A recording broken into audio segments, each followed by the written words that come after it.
Bueno, muy buenos días a todos.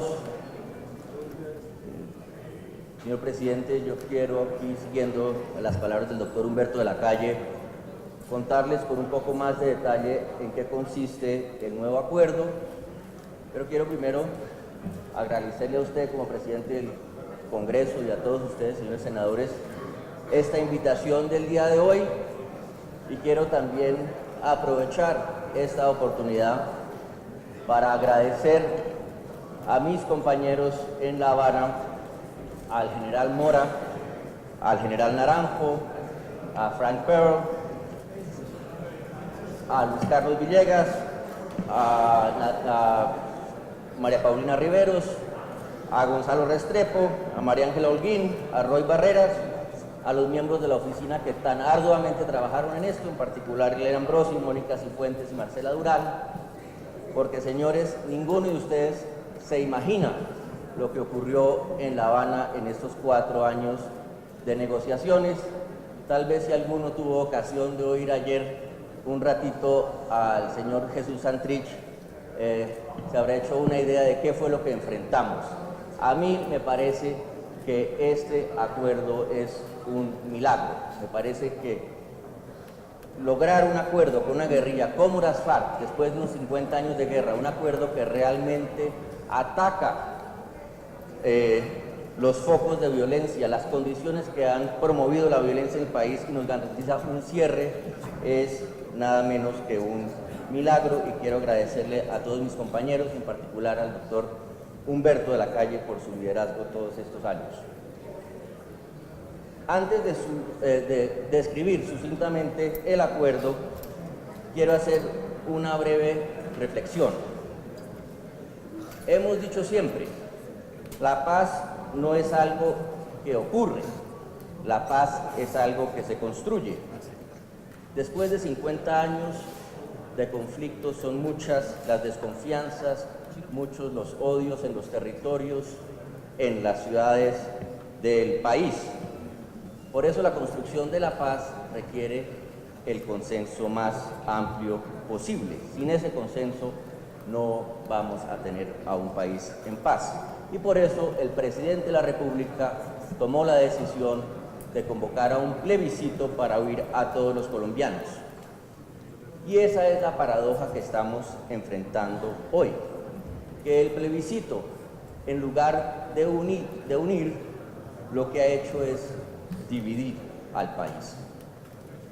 Más allá incluso del resultado, porque si el resultado hubiera sido al revés y el sí hubiera ganado por 60.000 votos, seríamos igualmente un país dividido. Un país dividido territorialmente, donde el centro, que ya no sufre tan de cerca la violencia y que vive unas condiciones de una cierta prosperidad, dijo no, y la periferia, sobre todo la periferia que más ha sufrido el conflicto y que más ha estado golpeada por condiciones de pobreza, dijo sí. Y nos dividió también, hay que decirlo, emocionalmente. La gente se siente más aferrada a su voto, a su sí o a su no. ¿Qué vamos a hacer ante esa situación? Pues la lectura del gobierno de ese resultado es que tenemos sobre todo que oír, que tenemos que deliberar, qué es lo que hacen ustedes, señores senadores, en este recinto. Y lo que hemos querido hacer con mis compañeros es entender mejor los miedos de ese 50% de los colombianos que votaron por el no.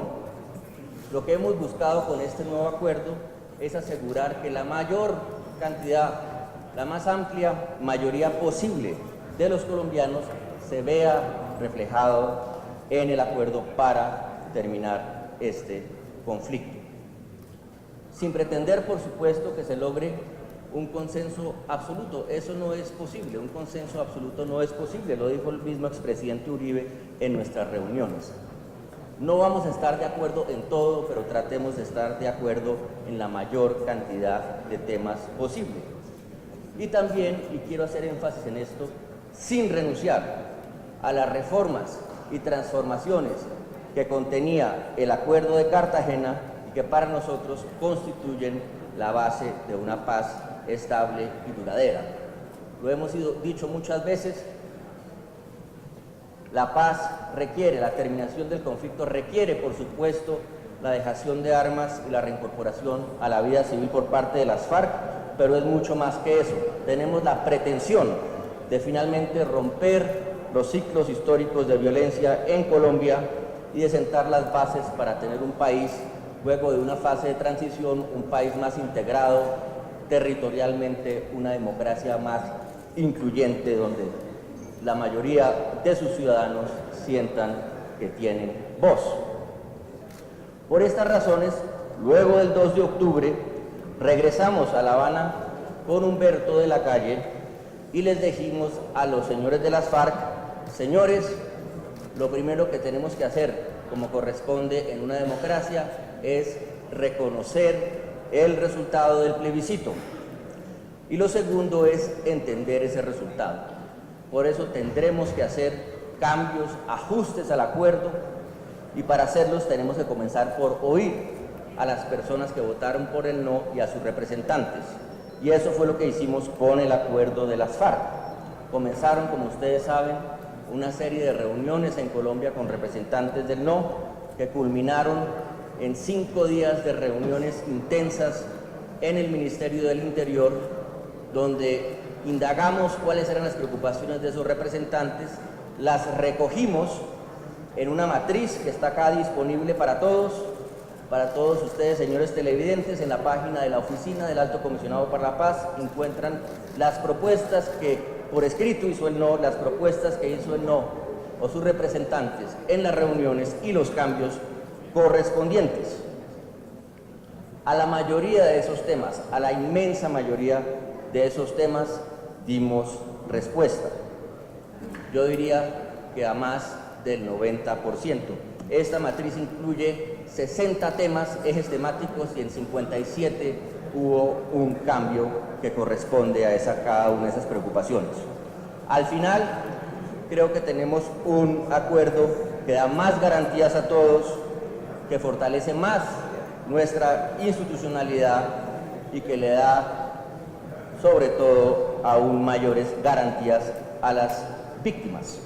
Paso entonces a hacerles un recuento muy rápido de lo que consisten los cambios al acuerdo.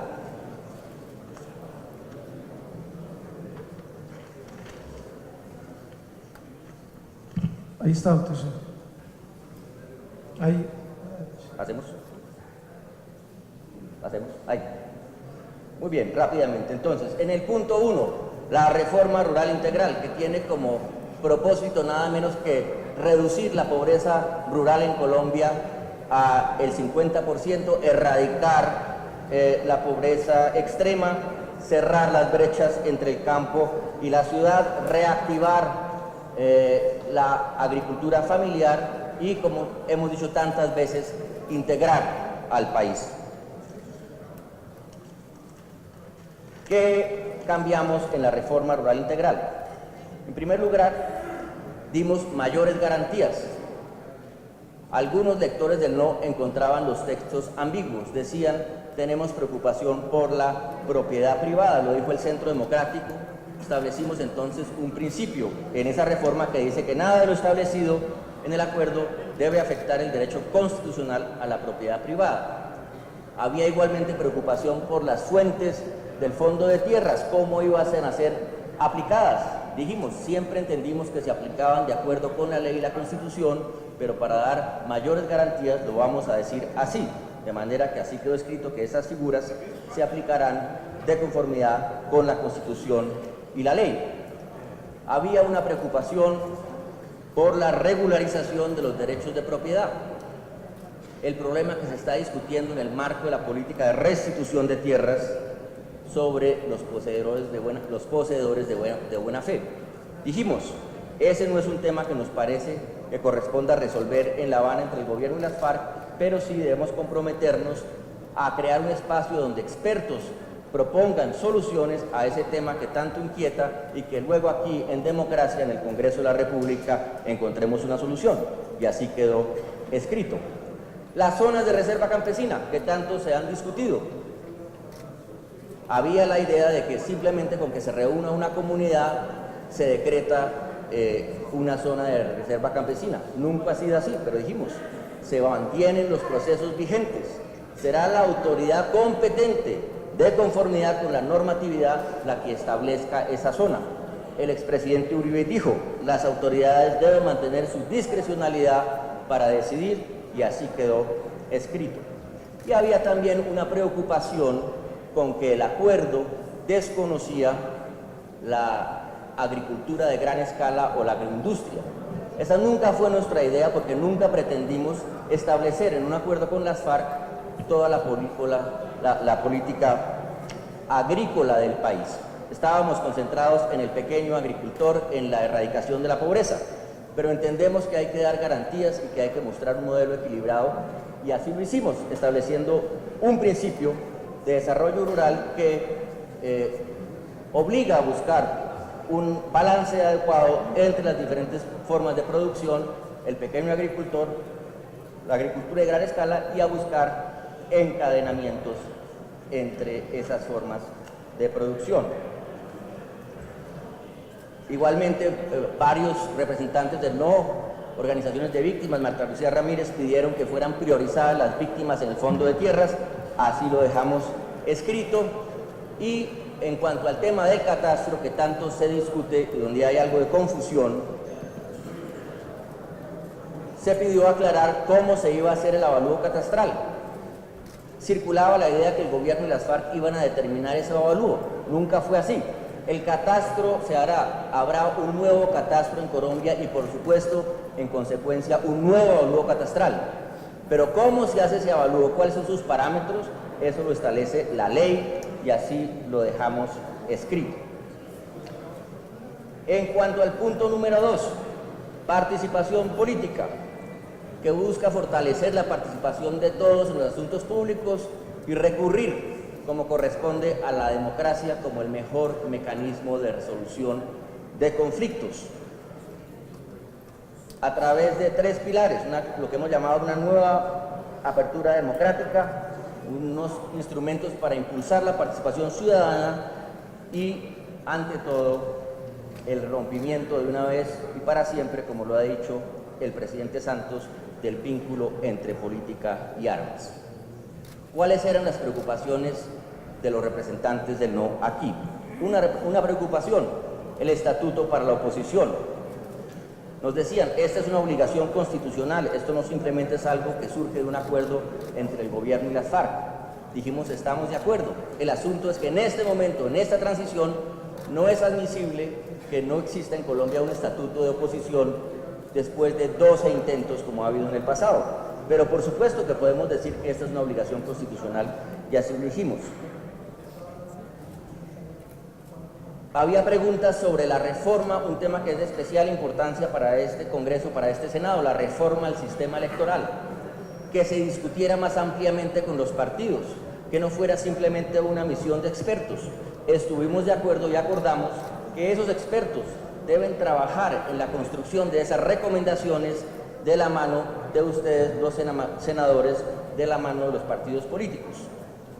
Pasemos a un tema francamente innovador del acuerdo, que son las circunscripciones transitorias de paz, que tienen como propósito darle mayor representación a las zonas del país más afectadas por el conflicto de manera transitoria, darles más voz, integrarlas y también repararlas. Se pidió que las organizaciones de víctimas en esos territorios fueran fortalecidas para que puedan participar en las circunscripciones en igualdad de condiciones. Así lo acordamos. Se pidió que hubiera más garantías para cómo es que se surte el proceso electoral en esas circunscripciones. Así lo acordamos, invitando a la misión de observación electoral a los partidos políticos a ejercer una vigilancia especial y a los organismos de control a vigilar la financiación de las campañas. Y se dijo muchas veces, ustedes saben, en el mes de septiembre, que el gobierno había acordado con las FARC que tendrían 26 curules, por cuenta de que hay la posibilidad de que las FARC asuman 10 curules en el Congreso, pero además esas 16 de la circunscripción. Eso nunca fue cierto, pero esa fue la lectura que se les dio. Y con las FARC se acordó escribir de manera clara y nítida que la nueva organización política de las FARC no podrá participar en esas 16 circunscripciones, que tienen nuevamente como objetivo promover la participación de víctimas de organizaciones sociales ciudadanas de esos territorios en la democracia. Otro tema de preocupación en el punto 2 es el tema de la protesta. ¿Por qué hay un acuerdo sobre la protesta en el acuerdo con las FARC? Porque cualquier persona que se tome el tiempo de reflexionar sabe que en un país donde termina un conflicto de 50 años se van a exacerbar las tensiones sociales y que tenemos que encontrar una buena manera de encauzar esas tensiones. Parte de esa expresión va a ser la protesta. ¿Qué tenemos que hacer? Darle garantías a la protesta. Los sectores del no, Marta Lucía Ramírez, pidieron que se dijera más claramente que es la protesta pacífica, como dice la Constitución, así lo escribimos, y también que se tengan en cuenta los derechos de quienes están protestando, pero eso no quiera decir que se deja hacer uso de la autoridad legítima y que no se olvide la ponderación de los derechos de los demás ciudadanos frente a quienes protestan. Y así se acordó, tal como se discutió con los sectores del no. Sobre el tema del acceso al sistema político también había algunas inquietudes, un miedo a una dispersión del sistema de partidos, luego la conciliación que se ha logrado después del 2003, se aclaró que el propósito de separar la personería jurídica del umbral era asegurar que los pequeños partidos que están hoy en el Congreso, aquí en el Senado, no pierdan su personería, si en unas futuras elecciones no superan el umbral, pero también facilitar la creación de nuevos partidos, sin que eso quiera decir que esos partidos que aún no tienen representación aquí en el Senado tengan los mismos derechos. Eso sería un absurdo y lo dejamos escrito de manera clara, que no pueden ni otorgar avales ni acceder a la financiación a la que ustedes pueden acceder. Pasemos al tema del punto 3, fin del conflicto. Lo primero que a mí me llama la atención es que prácticamente no hubo ninguna propuesta de los sectores del no sobre el cese al fuego, fueron muy pocas. ¿Por qué? Porque ese cese fue acordado de manera supremamente rigurosa por una subcomisión encabezada por nuestros oficiales, el general Flores y los demás, y porque por primera vez en Colombia tenemos un cese con reglas muy claras y sobre todo con un mecanismo muy fuerte de verificación que va a ser una misión política especial de las Naciones Unidas, que como ustedes saben está comenzando a desplegarse en el territorio, y justamente lo que queremos hacer ahora es agilizar ese despliegue, que llegue a las zonas donde las FARC se van a ubicar para garantizar esas condiciones del cese. Pero sí hubo observaciones sobre otros puntos del punto 3. Por ejemplo, sobre los apoyos que tendría el nuevo partido político de las FARC para participar en política. Se pidió, lo dijo Marta Lucía Ramírez, que no deberían recibir más que el promedio de lo que reciben ustedes los partidos políticos, y así se acordó. Se redujo el apoyo al nuevo partido de las FARC para su funcionamiento y se redujo también en 3 puntos el apoyo que se le va a dar en un primer periodo para facilitar la difusión de su plataforma política.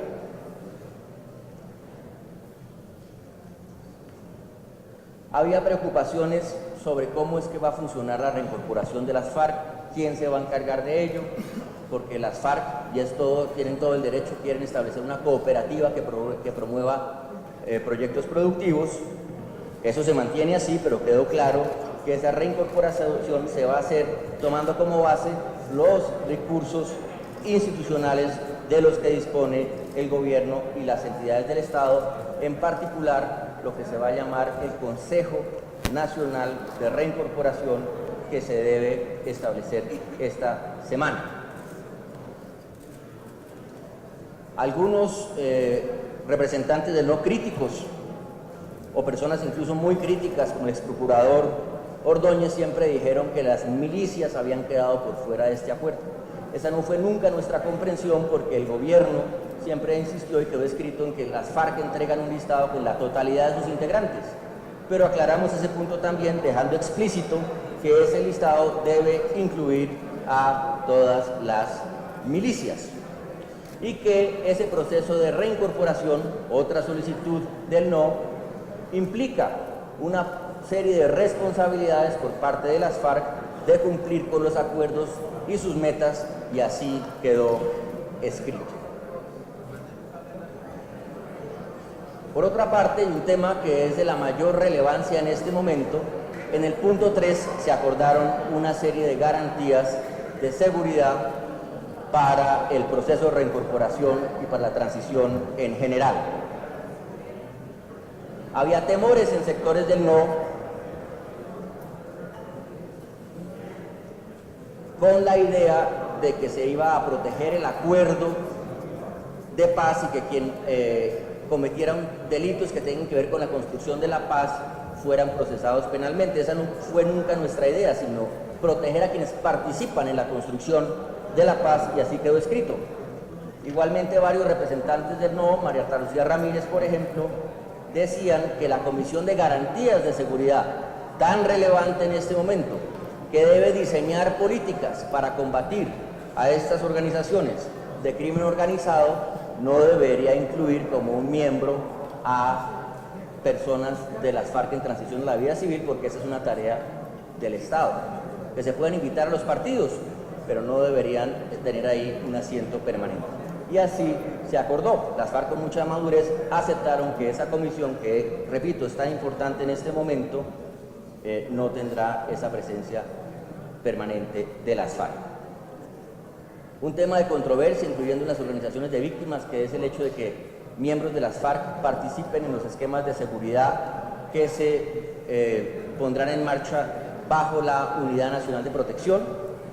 Eso se ha hecho muchas veces en este país, ustedes lo saben. Algunos miembros del Senado, Antonio Navarro, podrá explicar mejor que yo, pero dijimos, siguiendo las recomendaciones del no, que esas personas evidentemente tienen que someterse a una evaluación psicológica y a una capacitación, y así quedó escrito.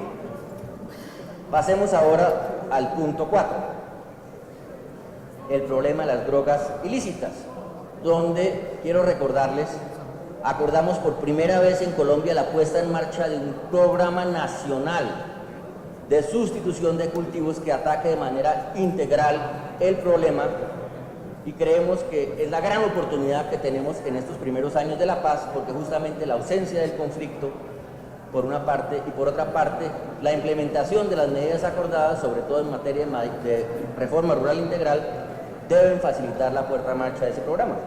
Y la otra cara de esa moneda, que tenemos que luchar con aún más fuerza contra el crimen organizado que promueve esas economías ilegales. Y eso dentro de un tratamiento diferenciado del cultivador, del consumidor y del criminal miembro de las organizaciones. Pero nosotros nunca pensamos en renunciar a un enfoque equilibrado. Nos pidieron con mucha fuerza sectores de el no, el doctor Carlos Gómez Trujillo, que no olvidáramos nuestro compromiso como país con un enfoque integral y equilibrado en la lucha contra el problema de las drogas, como lo ha dicho la Asamblea General de las Naciones Unidas, y dijimos, estamos de acuerdo, ese es el marco general y así lo vamos a decir. También repetidamente se dijo que había que haber un compromiso más claro por parte de las FARC y de todos con la provisión de información relacionada con el tema de las drogas. A ese me voy a referir más adelante cuando pase a la Jurisdicción Especial para la Paz.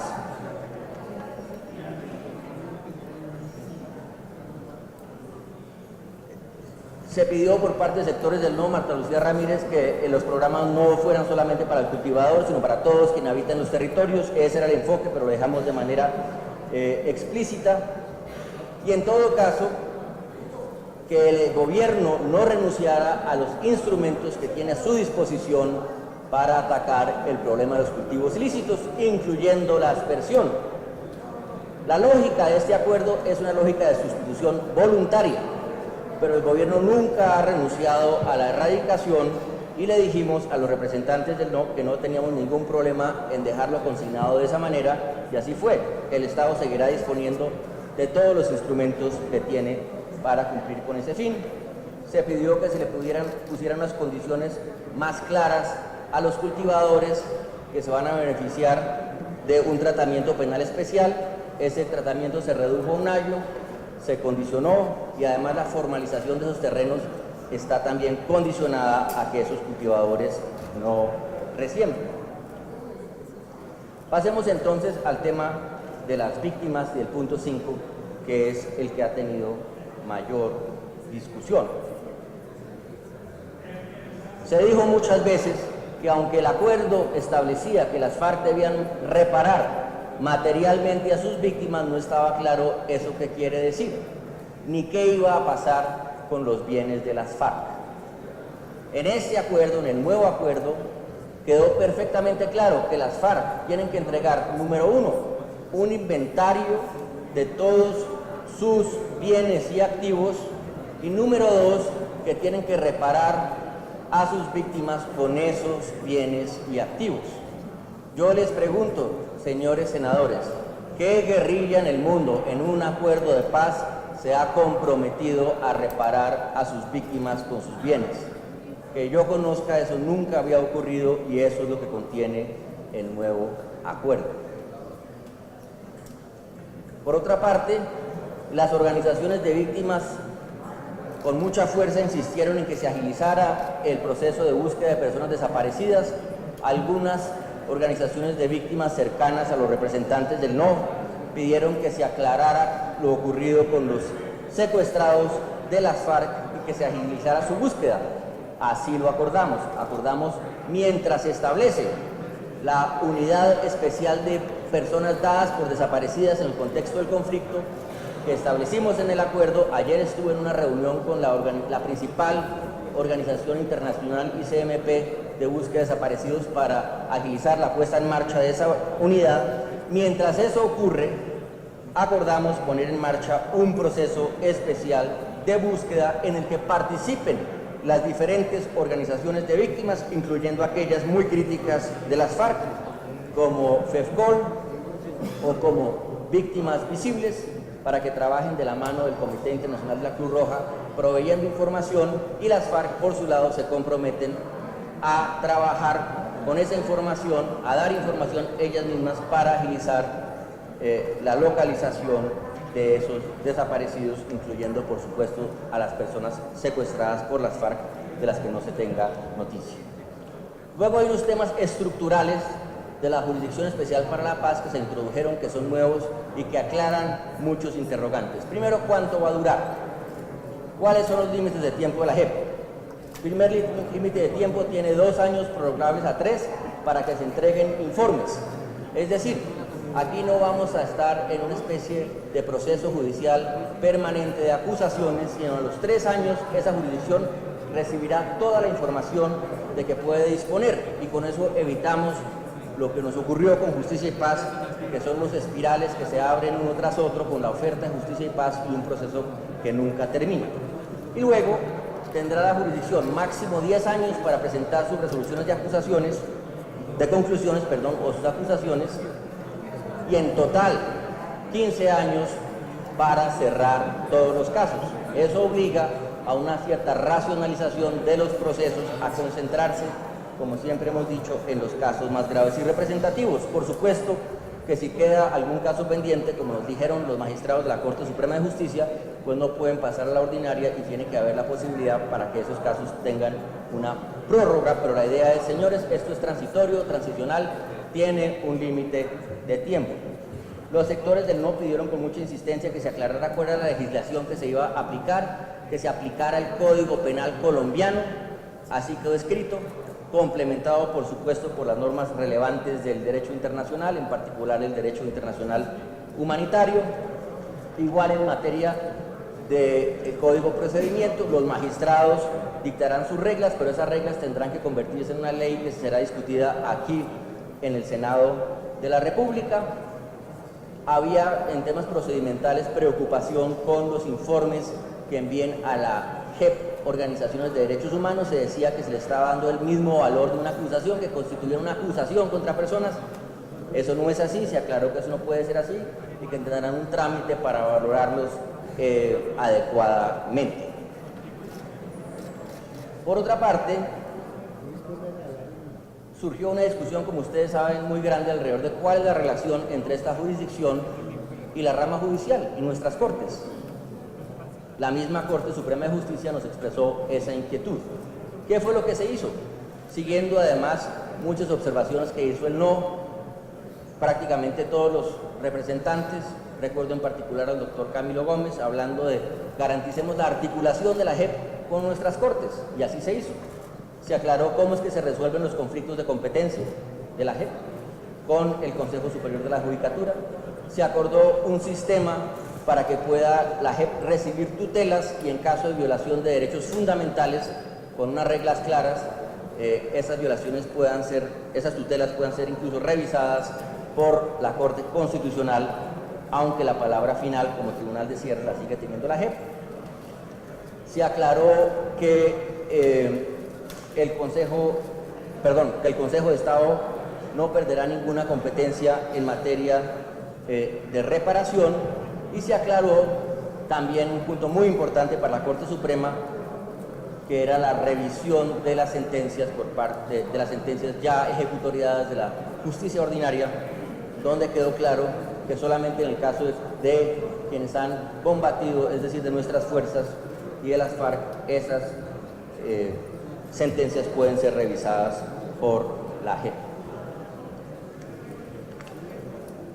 Pasemos a otro, y nuevamente en materia de magistrados, un punto con el que no necesariamente todo el mundo coincidía, pero las cortes, sectores del no, insistieron en que los magistrados de la JEP deberían ser de nacionalidad colombiana, y eso fue aceptado por las FARC, y además esos magistrados se regirán por las normas, códigos disciplinarios y penales por los que se rigen, que acatan nuestros magistrados de las altas cortes. Así quedó escrito, de manera que la articulación de esta jurisdicción con nuestras cortes, con nuestro sistema judicial, es mucho más clara hoy, gracias al nuevo acuerdo. Pasemos a otro tema de gran controversia. Se ha dicho algo que no es cierto, y es que el gobierno decidió que el narcotráfico era un delito político. Eso nunca ha sido así. Pero se aclararon las razones por las cuales eso no es así y los procedimientos que debe seguir la jurisdicción especial. La primera es que tiene que observar los criterios que han establecido nuestras cortes. La JEP no va a hacer nada distinto de lo que ha dicho en esta materia la Corte Suprema de Justicia. Ese es el primer límite. En segundo lugar, ninguna conducta de enriquecimiento ilícito de financiación que se haya desarrollado para beneficiarse a sí mismo o que esté relacionada con un crimen de guerra o de lesa humanidad puede ser amnistiada. En tercer lugar, todo esto se va a hacer caso por caso. Una sala de amnistía tendrá que revisar en cada caso la conexidad. Eso se aclaró en el nuevo acuerdo. Y adicionalmente, lo mencioné en el punto de drogas, se creó una obligación para todos quienes comparezcan ante la JEP y tengan conocimiento con cualquier delito relacionado con los eslabones de la cadena de las drogas, del cultivo y sus derivados, que esas personas tienen que proveer de manera exhaustiva los elementos necesarios para determinar, óigase bien, las conductas cometidas y las circunstancias de su comisión, así como las informaciones necesarias y suficientes de las que tengan conocimiento para atribuir responsabilidades.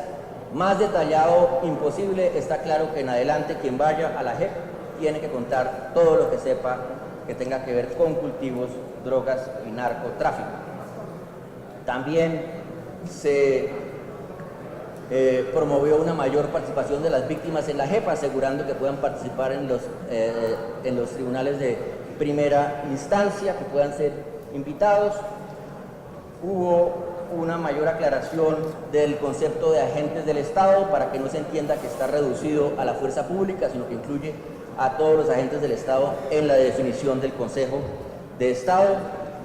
En el tema de los terceros civiles, que tanto se ha discutido, la idea del gobierno jamás fue, quiero insistir en esto, y lo dijo ya Humberto Lacalle, jamás fue crear una jurisdicción que se convirtiera en una especie de cacería de brujas judicial de cualquier civil que haya tenido que ver con el conflicto.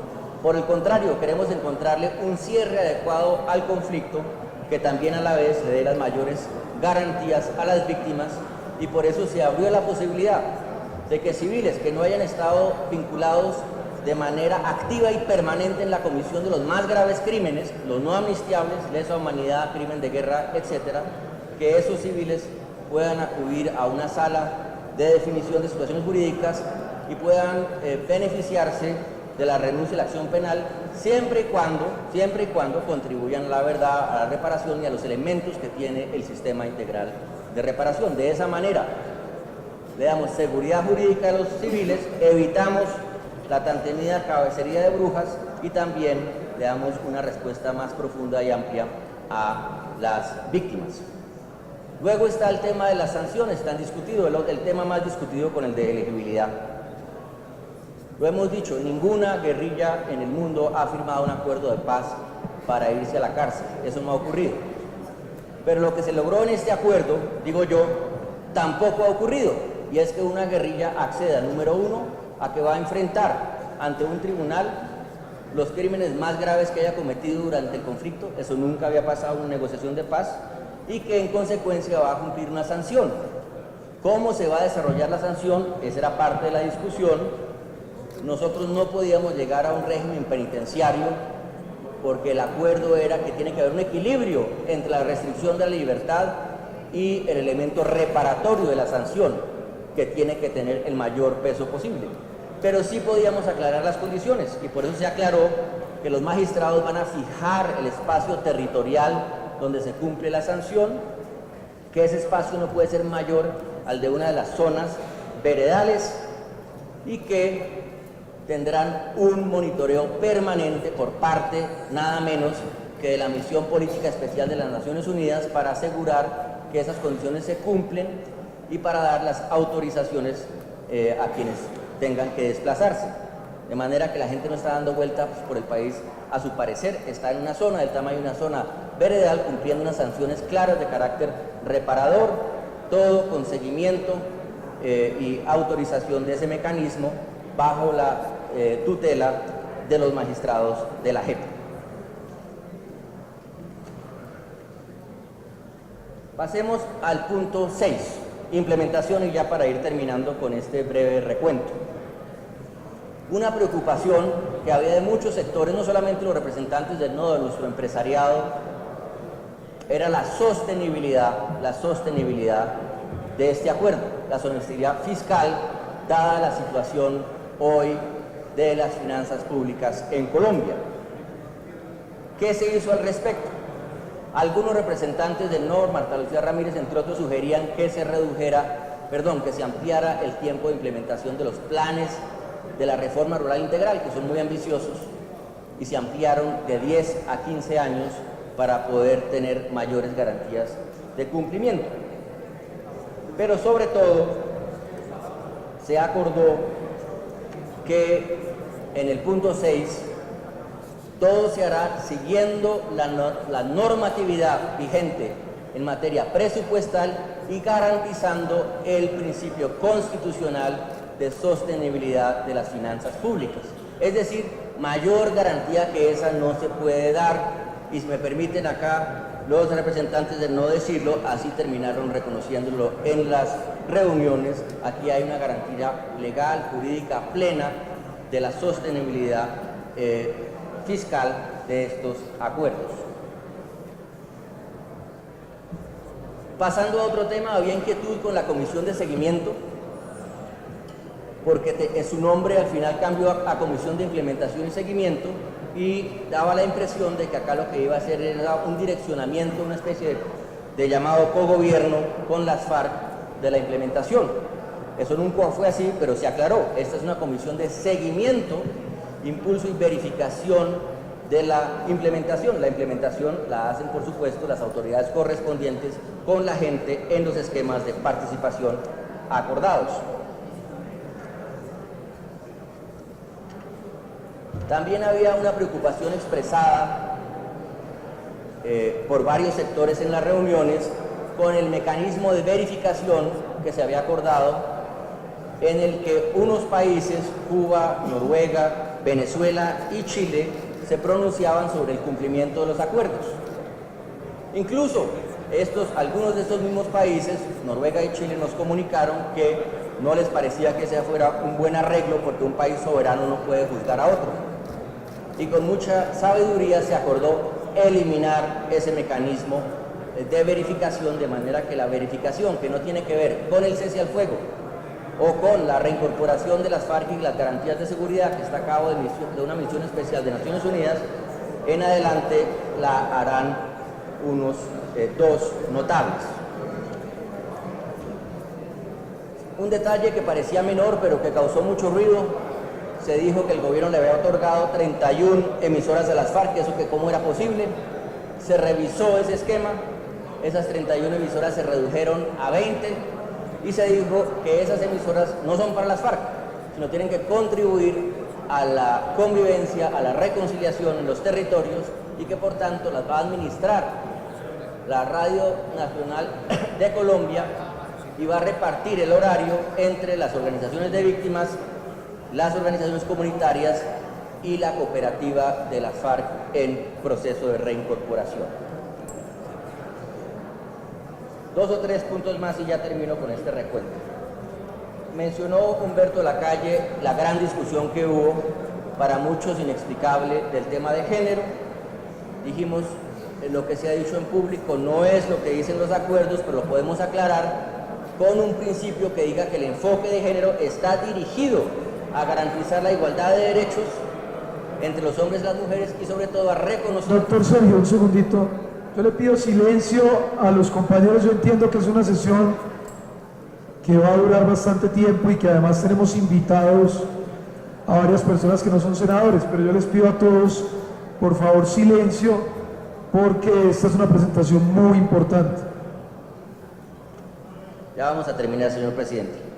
En todo caso, el nuevo principio que sobre enfoque de género aclara las preocupaciones que había al respecto. Se construyó con organizaciones de mujeres para clarificar lo que siempre fue el propósito, que es visibilizar la victimización desproporcional de la mujer en el conflicto y garantizar su participación en la construcción de la paz. Lo mismo se hizo frente a las preocupaciones de los sectores cristianos. Nunca se nos ocurrió que el acuerdo pudiera afectar la libertad de culto, pero dijimos con mucho gusto podemos dejar escrito que la implementación de ese acuerdo no puede afectar la libertad de cultos y que debe, por el contrario, reconocer la victimización de las diferentes iglesias y promover su participación en la construcción de la paz. El doctor Humberto de Lacalle ya hizo referencia en extenso a la gran y extraña discusión en Colombia sobre el bloque de constitucionalidad. Todo ese andamiaje que se había montado se dejó de lado y en su lugar se acordó un artículo transitorio que no invoca el bloque de constitucionalidad, que no hace que los acuerdos ingresen a la Constitución, sino que da unas garantías de cumplimiento que ya explicó el doctor Humberto de Lacalle. Esos, señores senadores, son los principales cambios que se le hicieron a este acuerdo. Yo termino, señor presidente, diciendo dos cosas. Primero, que francamente, y quiero decirle eso a los colombianos, en La Habana llegamos al límite de lo que es posible hacer en una negociación de paz. Hubo ciertas propuestas que por supuesto no pudimos acoger, unas propuestas que a nuestro juicio no son compatibles ni con una negociación de paz ni con un Estado moderno, social, de derecho en el siglo XXI, como decir que la posesión de buena fe no puede ser desvirtuable judicialmente. Eso no nos parece una posición razonable en un Estado moderno, por eso dijimos que se discuta por unos expertos. O como dijo alguna representante del no, que el impuesto predial no debe ser progresivo. Yo no creo que haya ninguna democracia liberal moderna que estuviera de acuerdo con ese planteamiento. Pero el principal límite fueron las propuestas que cambiaban la naturaleza de lo que estamos haciendo, de un proceso de paz, de una negociación de paz a un sometimiento a la justicia. Eso no es lo que estamos haciendo, compatriotas, y por eso el gobierno y las FARC acordaron que se debe mantener la elegibilidad política de las FARC, porque la estructura de toda negociación de paz es: la guerrilla deja las armas y el gobierno, el Estado, se compromete a protegerlas y a facilitar su tránsito a la política. Así ha ocurrido en todas las negociaciones de paz de que tengamos conocimiento. ¿Qué sigue ahora? ¿Qué sigue ahora después de esta discusión? Lo que el gobierno propuso en las reuniones con el no fue, acogiendo ideas que tenían los mismos sectores del no, promover un acuerdo nacional de implementación en el que todos participen. Hemos dicho muchas veces, en La Habana acordamos con las FARC el qué, las reformas necesarias para garantizar las bases de una paz estable y duradera. Pero esto, ¿cómo se hace? ¿Cómo se lleva a cabo? Hay que discutirlo en democracia, en recintos como este. Hay que discutir los proyectos legislativos en comisiones. Está la misión electoral, está el espacio ya creado para la discusión del estatuto de la oposición, y hay que discutirlo sobre todo en los territorios. ¿Cuántas veces hemos dicho que la paz de Colombia no se va a construir desde los escritorios de Bogotá, sino desde las regiones y territorios de Colombia, discutiendo en una misma mesa con los diferentes sectores de la sociedad, con los empresarios, con las iglesias, con las víctimas, con los campesinos, en un esquema que hemos llamado de paz territorial? A eso es lo que nos tenemos que dedicar. Pero esa paz territorial tiene en este momento una condición imprescindible, que es la promoción por parte de todos de una cultura de tolerancia, de no violencia, que es expulsar la violencia de nuestras costumbres políticas. Y yo quiero terminar llamando la atención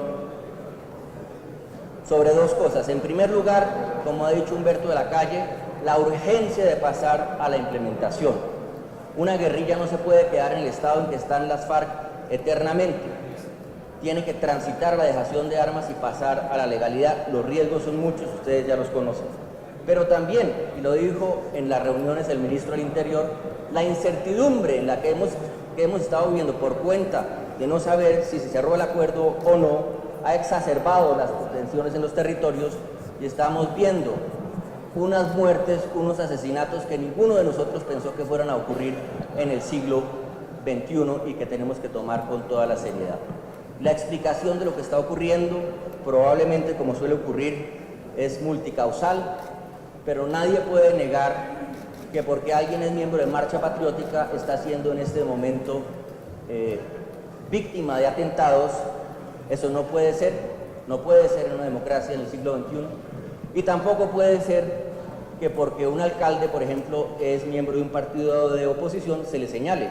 No, tenemos que pasar esa página, y por eso termino diciendo: necesitamos un consenso ya, necesitamos un pacto ya, no solamente del nivel nacional, sino del nivel territorial, regional, reuniendo a los diferentes sectores, acordando que el monopolio de la fuerza debe recaer exclusivamente sobre el Estado, que se debe respetar el proceso de reincorporación a la vida civil de las FARC, que se deben respetar estos nuevos liderazgos políticos, que no se debe estigmatizar a los partidos de oposición, etcétera, etcétera. Esa es la base, el consenso mínimo que requiere la paz, lo que hemos buscado con este proceso, una democracia sin violencia.